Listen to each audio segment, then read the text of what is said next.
Hello and welcome to episode 87 of the Say Hey podcast, part of the Believe Podcast Network. I am Doug Hayes, aka Say Hey Doug. It is November 3rd, 2022, which means yesterday was November 2nd, 2022, which means it was your birthday, brother. Happy late birthday. Thanks, man. Yeah, how the fuck are we in November already? What Time happened? flies. God, man, we're almost in 2023. What? But yeah, you know what? Birthday on a Wednesday. Had some beers. Watched no hitter in the World Series. So that was a special day. But it was my birthday was overshadowed by baseball history. Yeah. So, Or technically, happy birthday, Rob. You're 29 again. I wish. Well, but no, thanks for bringing it up because we do want to just check in on the World Series so far. It's been an exciting World Series. They're 4 games through. Of course, it's 2-2. This is looking like it's going to be possibly a 7-game series. I'd be surprised at this point if it's over in 6. I just don't see one team winning the next 2 games. So it's been exciting so far. And like you said last night, Christian Javier, along with Montero and Presley with the Astros, a no in the World Series, the first time since Don Larson of the Yankees in 1956, I believe. Yeah. So that's pretty cool. Whether you're rooting for the Astros or not, whatever. But I know we've talked about this elsewhere before we get into our episode today. But what are your thoughts on the combined no hitter? Like, how do you feel about them? It doesn't hit the same, obviously, as a regular no-hitter. I think everybody can agree with that. Doesn't hit the same. Nice. You caught that. But no. Yeah, I think it's one of those cool things, though. Like, it brings a team together. It's a team accomplishment, so that's really cool. And I think for Houston, what a blessing. You know, they're down 2-1 going into the game, thinking, okay, we better fucking win this thing, or else it's 3-1 and we're in trouble. And then they go out there and throw a combined no hitter. I mean, talk about bringing everybody together and getting off the deck. And if you're on the Phillies, you just gotta look at it as, okay, it's one loss. Yeah, it's a sad loss, of course, but it's one loss. And fuck the teams. I feel bad for the fucking fans.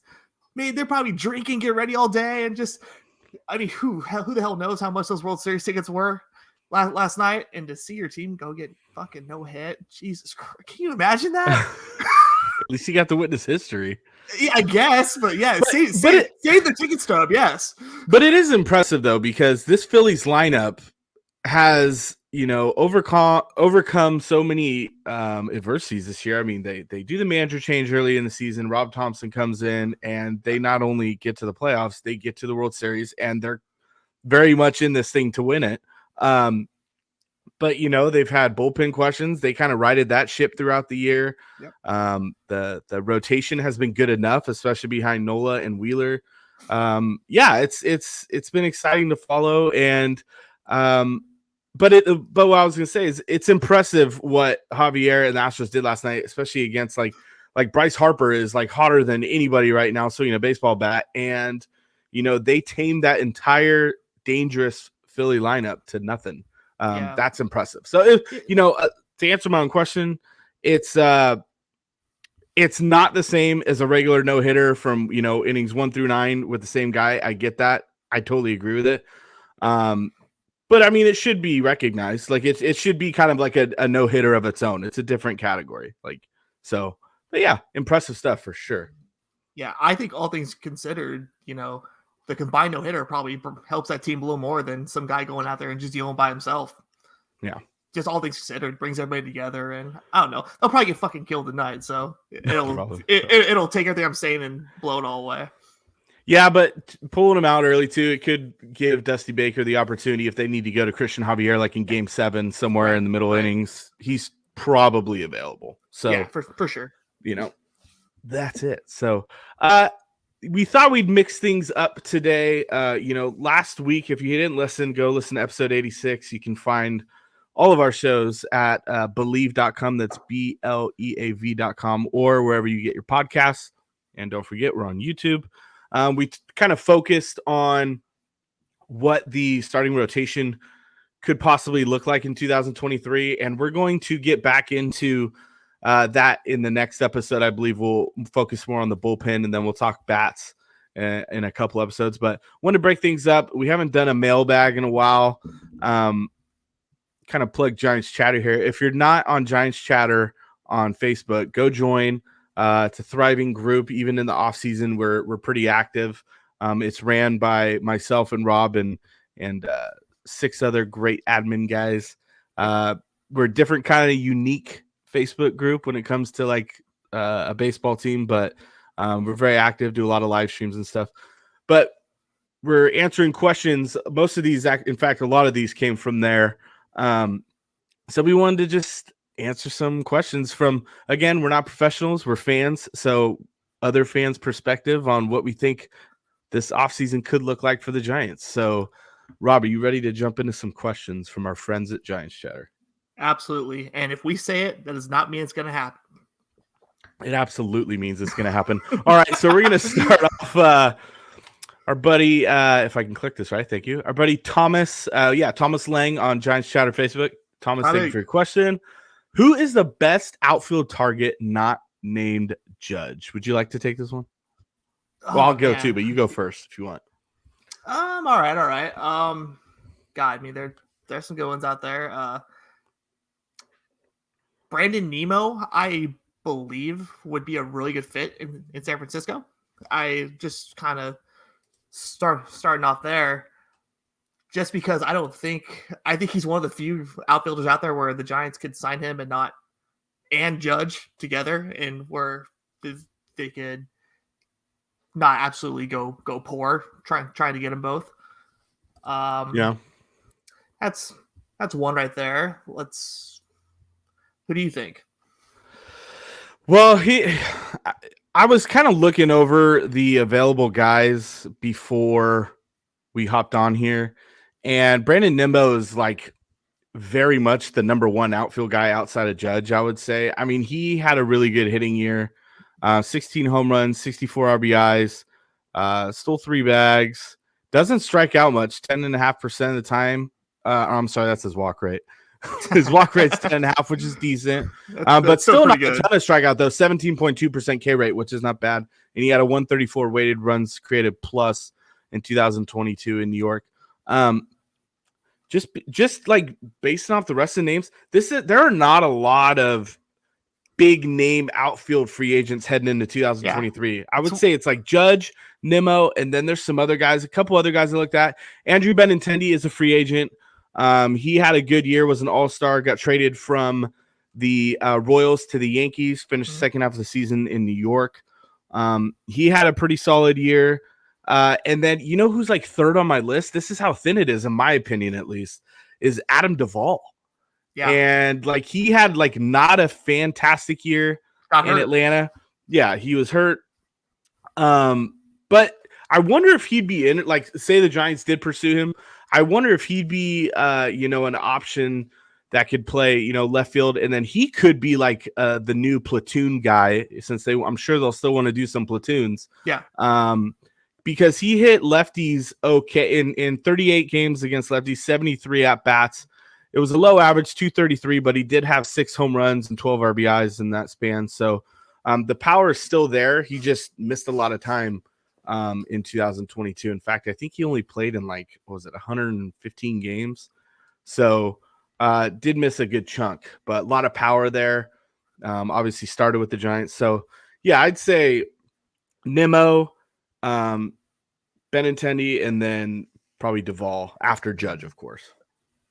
Yeah, and I think with Nimmo, he covers up so much ground out there too. The Giants, we don't know for sure what their plans are with center field. I mean, we think Austin Slater is still part of the plans, although a lot of us on Giants Chatter in particular thought he was a good candidate to get traded. Yeah, this past year, when the season started and he was playing good, it's like, oh, okay, cool, he's looking good. But then when the Giants started to suck, it's like, okay, well, he is valuable, so maybe somebody will come get him. But nope, he's still around, and I believe he has another year on his contract. So, but Nemo hits from the left side, and a lot of the times when the Giants were facing righties, you'd have guys like Yastrzemski out there playing center field, and he's not a center fielder. I think we all know that. You watch him enough, so yeah. So Nimmo, it's not just with the bat. They could use him out there in the big spaces of Oracle Park. So oh yeah, and I really think because this might be a question later, but the Giants shouldn't have any limitations this offseason. They can sign pretty much whoever they want, but I think you can cuff him with Judge and probably not even blink an eye on the books. Money. Yeah. And I mean, I'm looking at his numbers too. He's pretty much split proof. I mean, like you said, he is a left-handed bat. Against righties, solid numbers, hit 280, 11 home runs, 38 runs batted in. But lefties, when he's lefty on lefty matchup, 264, very respectable average. Yep. 5 home runs, 26 RBIs in 234 plate appearances. So he had just under half as many at-bats against right-handed, but solid split proof guy. 151 games in center field last year, stayed relatively healthy. So I would say definitely Brandon Nimmo is the number 2 guy after Aaron Judge. And so, I'd definitely be happy if they could go get a guy like him. From Eric, this is the great Eric Nathanson on Giants Chatter, who is one of our admin friends on Facebook. How soon after the World Series ends does Tommy La Stella get cut? Oh, God. I'll say this. I'll start with this one.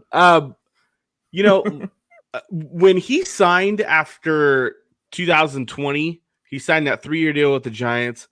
I think everybody was saying the same thing, like, oh, Tommy La Stella is going to come in. He's going to give you a professional at bat. He's never going to get cheated when he's at the plate. And, he up until he was a Giant, pretty good pure hitter in the league. Yeah. And then he gets to San Francisco, and the dude cannot stay healthy. I mean, he has missed a lot of time. I'm trying to get up to his specific numbers here.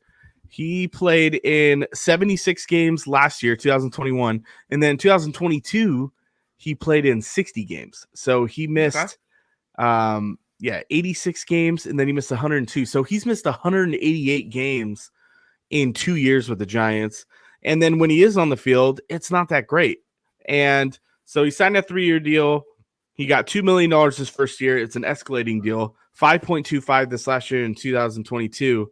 And then next year, he's set to make $11.5 million. So all that jive I've led up to this. Rob, are the Giants going to flat out eat Tommy La Stella's $11.5 million in 2023?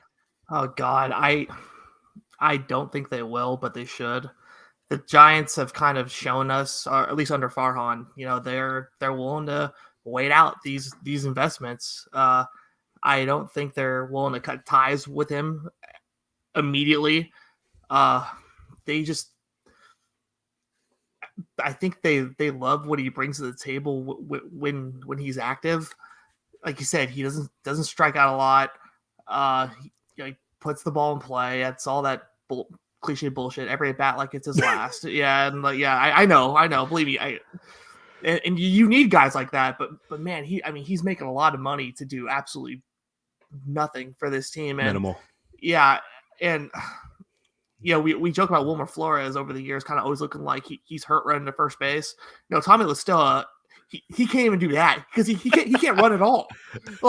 He's Tommy La Stella is like the old man out at Big League Dreams out here in Manteca. It's a softball complex where he hits the ball and he don't even move.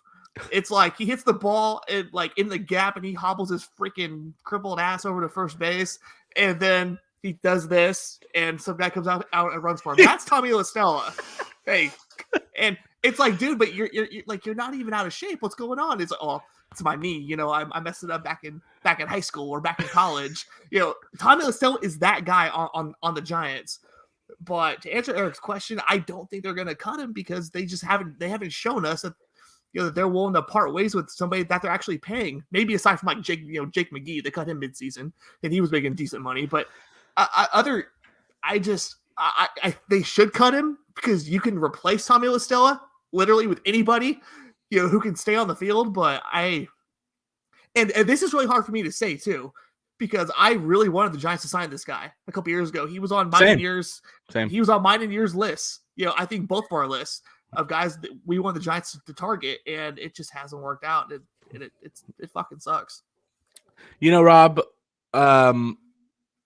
I disagree. I think they're going to do it. And Really? Here's why. Yeah, trust me, I get it. They've not really shown anything that makes them or makes us believe that they would. But, they've been talking about they want to get younger. They want to get more athletic. And, it starts with, moving on from guys like this, like from La Stella and Longoria and Crawford and Belt. And we know Crawford's going to be there. I'd say there's a 50-50 chance Longoria is still there. Belt is a big question mark. Probably shouldn't be back. But, I mean, if you bring those three guys back, you're going to be like, oh, no, let's bring back Tommy La Stella too. That's 4 spots for very unathletic guys that are aging and don't provide much help. And it's not that they – like Longoria, when he's on the field, he's still good enough. Crawford had a bad year, but, he's going into – that's a whole different story. Belt can never stay healthy. And then La Stella is right there, too. Belt is not under contract. I understand. I'm just saying that it wouldn't surprise me because he's fucking Brandon Belt. Wouldn't surprise me if the Giants bring back somehow. But I'm using those names as, well, we're going to have 4 of those guys possibly. Yes, I know Belt's not under contract, but who knows? But anyways, I actually could see the Giants blowing off the $11.5 million here until he gets signed somewhere else, which I don't know if he would. Unless he goes to a contender that can fit him on the books and just say, hey, we may use you sparingly, Matt Carpenter or something like that, the Yankees. But I think that they actually will just let him go. And, they're paying him $11.5 million to sit at home or, try and get on with another team. So, I think it's time. Move on from La Stella, and I'd rather see a roster spot or 2 for younger guys get used instead of La Stella, who is clogging up a leadoff spot sometimes, clogging up the DH, which is not what you need to do with this Giants team who, needs a more permanent designated hitter guy in that spot. So frustrating. And I think that was our biggest problem with La Stella too. When he played, why the fuck was he hitting leadoff? Yeah, I don't know. I mean, it's a slap in the face to the Ricky Hendersons and, Brett Butler's, the great leadoff hitters of all time to a guy who can't even move up there. Yeah. So, but would I be surprised if they hold on to him and try and make it work if he stays healthy? Yeah, absolutely. I'm with you on that. I feel that. I just feel like, if they're serious this offseason, fucking let him go. Figure it out. Next question is from Evan, also in Giants Chatter. Thank you, Evan, for your question. Oh, man. Who are 3 realistic free agent signing options and who's not coming back? Well, we kind of just talked about who possibly cannot be coming back. I think that La Stella, I know I'm kind of going the second part first here, but go for it. I think La Stella could be gone. Belt, I hope, is gone, but wouldn't be surprised if the Giants sign him cheap to hang around. I don't know about Longoria. I don't know what they're going to do with Longoria, to be honest. I don't know. I know they have J.D. Davis under contract through next year. He's a big question mark to me. I think some other guy I'll tell you who's not coming back. Carlos Rodon. He's not coming back, I don't think. Nope. Just because of the offseason and his social media, I think Jock wants out. I don't think Jock Peterson's coming back, even though I wouldn't be super frustrated if they gave him like a 2-year deal. But I think he's gone. And then I think one of the other ones that are like floating out there is like a Lamont Wade Jr. or Luis Gonzalez. Mm-hmm. And I think our next question centered around that. So I'll wait on that. 3 realistic free agent signing options. Well, here's one. Andrew Heaney. Thank you. That is one that I brought up before, and I think very well could happen, and it just feels so Giant-esque. Yes. Is that I could see Farhan and Pete Petula, also, who is now the new general manager of the San Francisco Giants. Petula. Welcome, Pete. Hope you do well. Like hawking a loogie. I really do think that Andrew Heaney is an option. signing option. I'll tell you who. Like, I'll give you two because I, we haven't gone into all of our free agent stuff extensively, and we will be soon. So be patient with that, Evan. But I would say, I'll be honest, the number one guy I want that is a free agent, and yes, I would want him over Aaron Judge, is Trey Turner. That's who. That's my number one guy. So, Rob, do you have any names available? I know this is kind of early for us to be answering this, so I'm trying to do the best for Evan as we can here. Yeah, of course. Trey Turner is very high on my list as well. I would like. Yeah, I don't know if how realistic Justin Verlander is. I mean, we don't really know, but he's just. I mean, to me, Verlander falls right in that Max Scherzer category that we had last year, where I don't know. I think you and I had talked about him getting like 2 for like 90 or something like that. He could fall into that Scherzer area maybe for a year less. Yeah, I could see that. Because I was right there with everybody else, man, and ready to kind of cut Verlander off and be like, all right, dude, like you're kind of Tommy John, you're in your freaking 40s, like, all right, let's forget He's gonna be up for a Cy Young. Yeah, he is, and as long as they don't look at what happens in the World Series, I think he's very well deserving. Yeah, but so yeah, Verlander's up there for me along with Turner, but Carlos Correa is a guy that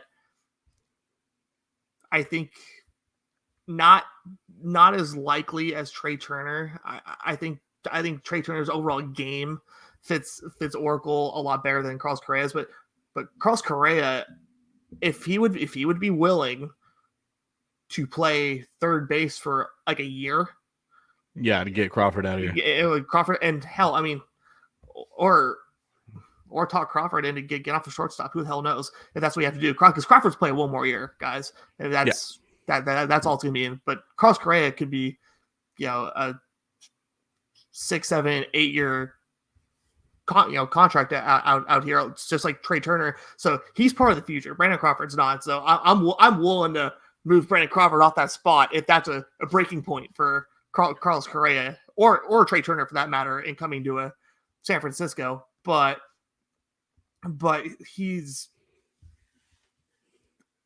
don't think right-handed hitters, fear Oracle Park nearly as much as they used to. Like, I mean, the game has changed so much where it's home run or nothing, and for what it's worth, Target Field, isn't a small ballpark by any means in Minnesota, and that park didn't hold Carlos Correa in this year either. I don't have his numbers in front of me right now, but he's still for plus power, and I have no reason to believe he wouldn't be a mid 30s to 40 home run guy out here in San Francisco. So that's another guy high on my list as well. Yeah, not as high as Turner, but he's up there. Yeah. Two thoughts real quick before we go to the next question. One, you're just talking about righties hitting the Oracle. I do wonder how the changing or banning of the shift will affect left-handed bats in free agency. That'll be interesting because guys that are used to pulling the ball a lot and it's, normal standard 9 out in the field, it's a base hit to right, there's going to be more space on the right side of the infield now. So right. That's we right. could see, think about that. Yeah, we could see some more. I'm curious to see how that impacts free agency. But also, like you said with Correa, like if the Giants were to go get Correa and be like, hey, could you play a year at third? He's a right-handed bat. Same thing with Trey Turner. He's a right-handed bat. He has experience at second base as well. True. They could really rest Crawford a lot this year and use him advantageously against like right-handed pitching only. He's going to be like 35 this year, I think. It is the second of this 2-year deal. I don't know if he retires or he tries to get maybe another short deal 1 or 2 years after this if he has a great year, which is possible. I don't think Brandon Crawford will be worse in 2023 than he was in 2022 is what I'm getting at. I think that he'll be better. I don't know how much better, but I think he'll be better.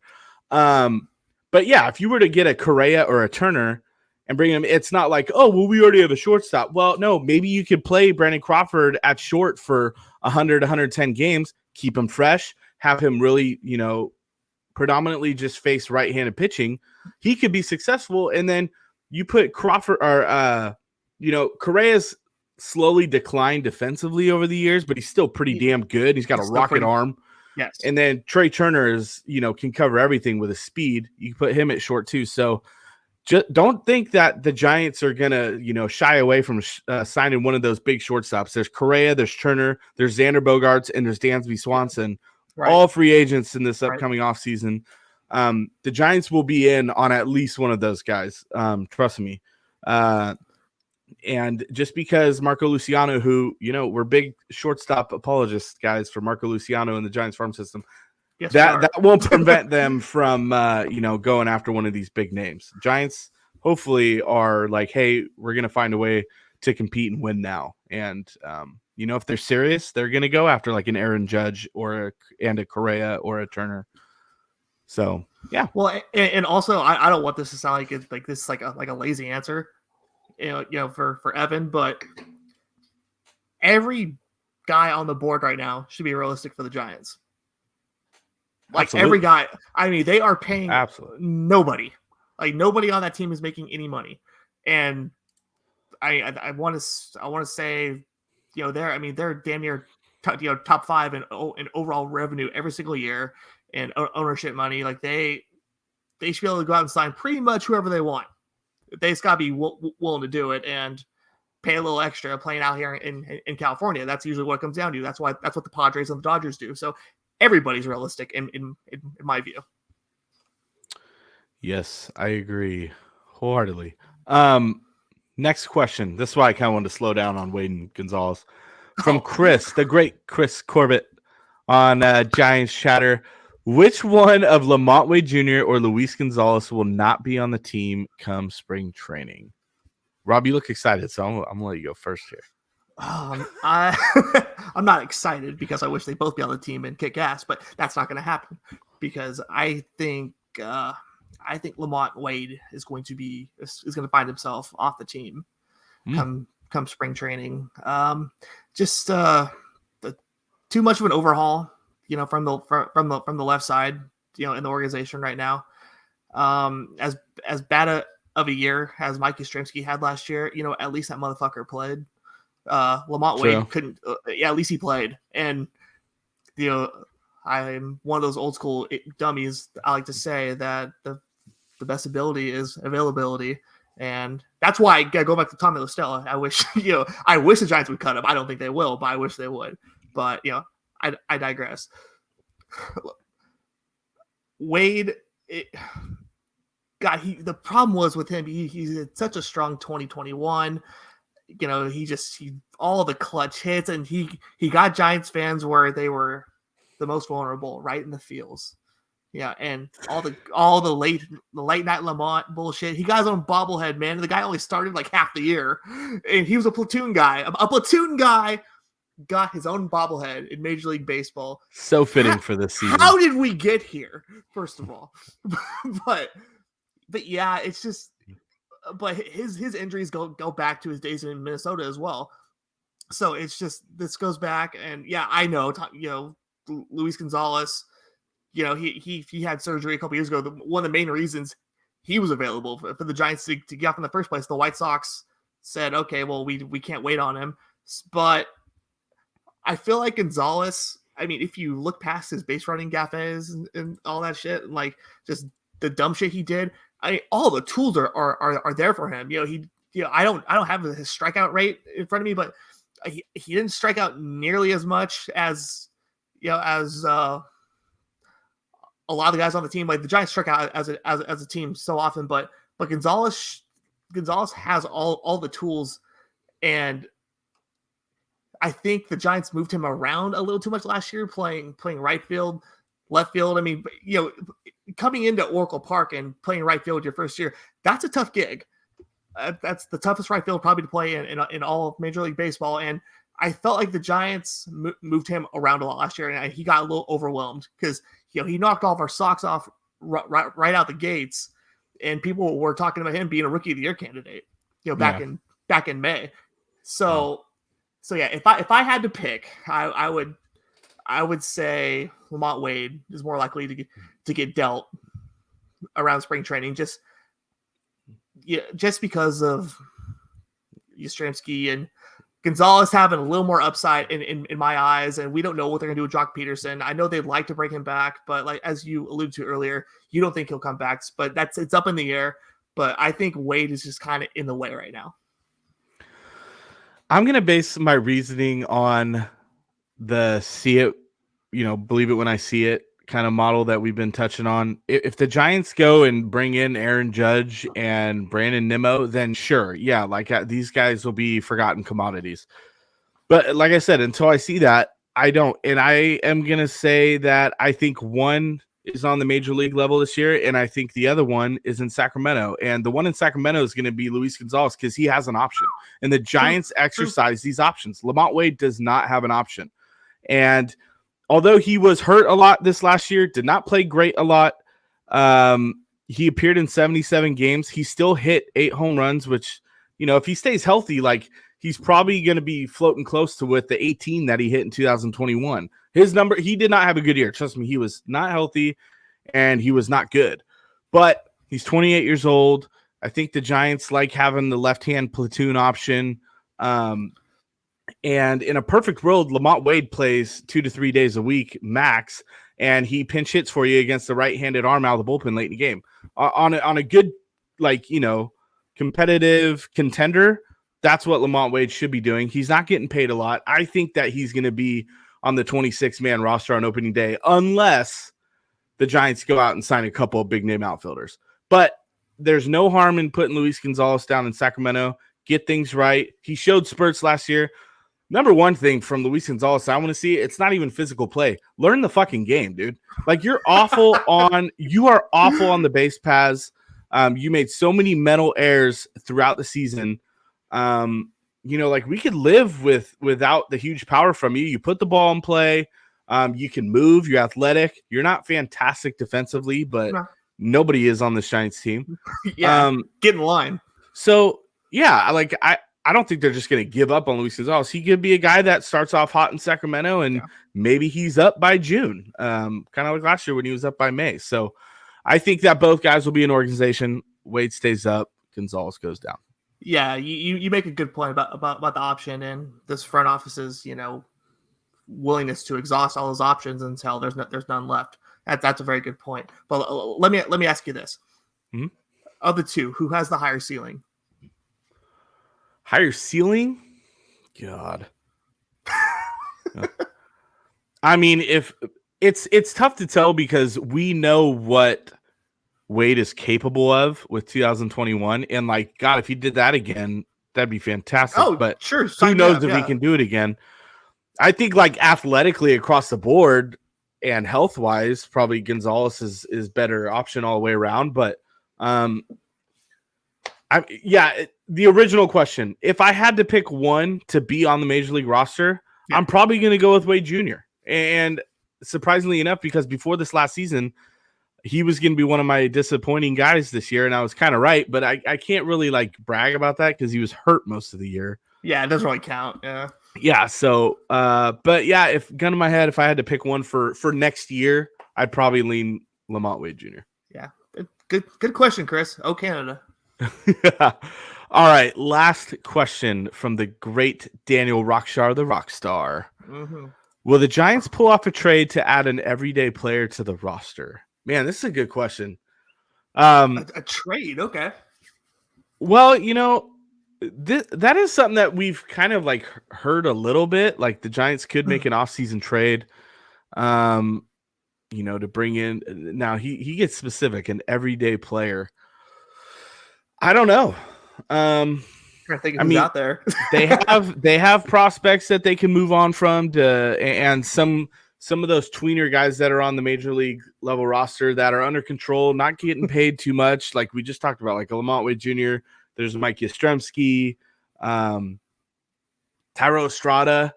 Those are names that are, not really breaking the banks, but that can be productive for your team. Estrada had a pretty solid 2022. Yaz was up and down. So could they? Absolutely. I don't think I can give specific details right now, though. Maybe ask me again in a month. Well, for me, it's define everyday player for the San Francisco Giants. They don't really have any of those. Last year, Wilmer Flores, I mean, maybe he was the everyday player on the roster. I mean, hell, Jock Peterson was a fucking all-star. He wasn't an everyday player. He's a platoon guy. He was a platoon guy, and that sucks. But I would say, yeah, Wilmer Flores and Tyro Estrada and hell, Brandon Crawford a little bit. I mean, other than that, the Giants don't really have any everyday players. But I would. People don't like to hear it, but it. Or I should say they don't like to hear it. I just got a lot of flack when I suggested this name at the trade deadline last year. But if they went out and traded for a guy like Ramon Laureano, oh man, because they could, and he would help this team right now. You put him in center field. He's not making a lot of money, these next few years. Yeah. That's a guy I would like to see them go get, because he fixes a lot of things right away. And I don't think it would take much to pry him away from the A's if you take away the geographical bullshit. But do I think they will? No, I don't. I got a fun one for you. Now my wheels are turning in my head. And I've seen Giants fans like throw this out there like semi-sarcastically, but here's a guy that was here's a guy who was an all-star on not a great team. Could they bring back a Brian Reynolds? That's another good one right there. Agreed. I think they could. That's now that you mentioned that, yeah, he falls right in the Ramon Laureano category. It's like, why not? The team he plays for sucks. It wouldn't take much. They're not doing anything significant with the teams that they're on that are helping them win. So, and guys like Reynolds and Laureano, like we know they're not in Oakland and they're not in Pittsburgh for the long haul, and those organizations know that. So yeah, a guy like Brian Reynolds, Oakland might not be in Oakland for the long haul. Well, yeah, hell yeah. If you really want to get into it, yeah, sorry Ace fans, but yeah, if you really want to get into it, yeah, they might not be there very long. So yeah, guys like Reynolds and Laureano, I would love to see the Giants make moves for dudes like that, because they help instantly, and hell, they might be the best players on the team right away. I mean, position wise. So yeah, I don't think so, Daniel. I don't think Doug thinks so either. But yeah, those are two names that that would make sense. Yeah, I don't think so, but I think there's a higher chance of something like that happening. Because we look at this free agent this free agent class of players, and it's kind of like you said earlier, the Giants will be in on everything, and it's not like the Giants won't get guys because they weren't offering enough. The Giants are going to throw out numbers. Like, they have the flexibility to do that. If they get outbid, it's because of the other destination of where that particular player is going. If the Giants get outbid by the Yankees, it may be very small monetarily, but there's a reason, because Aaron Judge wanted to stay in New York. He wanted, to continue his legacy there. Mm-hmm. Understandable, and same thing with the guy like Trey Turner or something. The Giants will offer one of the top deals financially, but maybe going to the team he ends up going to made more sense. So, sure. Yeah, I mean, they will be on everybody, just to kind of like wrap up. And we've talked about this already. The Giants will be in on basically everybody that is available. I think Rob and I are on the same page of we hope we're wrong about this offseason. Last season, going into 2022, they coming off that historic season, 107 wins. And it's like, dude, we can add to this roster. We can add to this team that just won the NL West, had a better record than the Dodgers, and won 107 games. And they can add 1, 2, maybe 3 guys, and this team could be a real World Series contender. And then this last year happens where they go 500, 81 and 81. And now it's kind of like, trust me, I don't think the Giants are in rebuild. Some people are calling this rebuild. They're beyond that, in my opinion. Now it's like a reset, and it's like, okay, let's see where we're at. Last offseason didn't work, where we spent money, but we spent it cautiously. And so, like, let's be fucking aggressive this year. I hope that happens. I think you and I are, again, on like same page where we think that they, not necessarily cheap, but they're not going to go be like, wow, the Giants were the winners of the offseason. And if they are, then, dude, like we say, you and I would be more than happy to say we were wrong. Yeah, if the Giants are going to be the winners of the offseason, they're going to sign Aaron Judge and Trey Turner and Justin Verlander.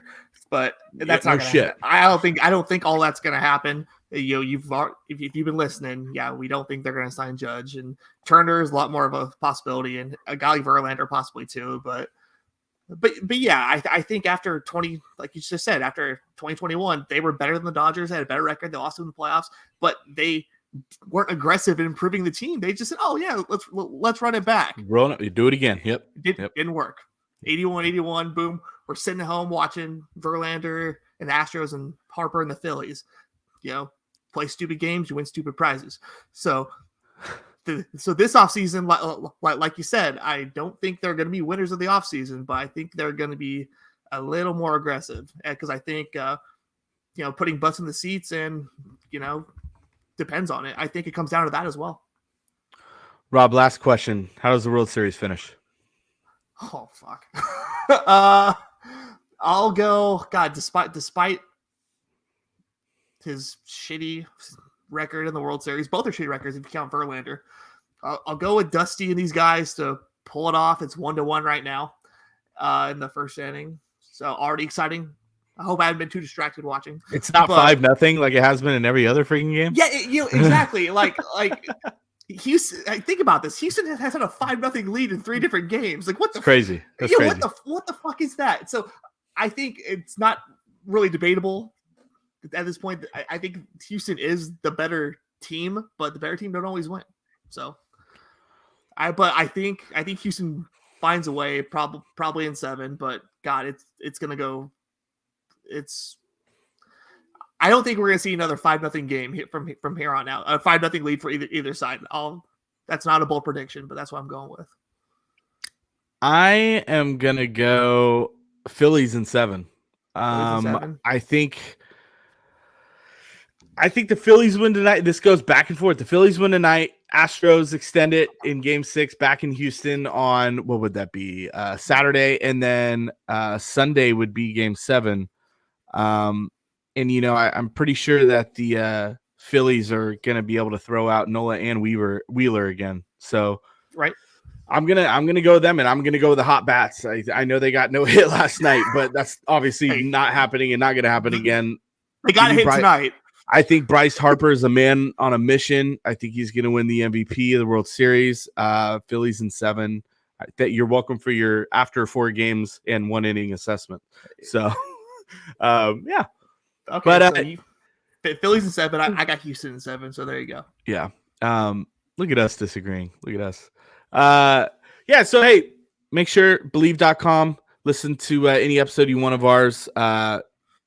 Hoping next week we'll get back on track with our unit focus, and then I'm kind of looking forward to getting past that, and then boom, let's just start talking free agency because in about a month or so those winter meetings are going to take off, and then the owners are going to be able to talk to each other and possibly get some trades going as well. We'll see. So the next month or so is going to be a lot of fun, and we're ready for it. So that's definitely just got to get through these meaningless games right here. Then we get they're to the not real very stuff. important.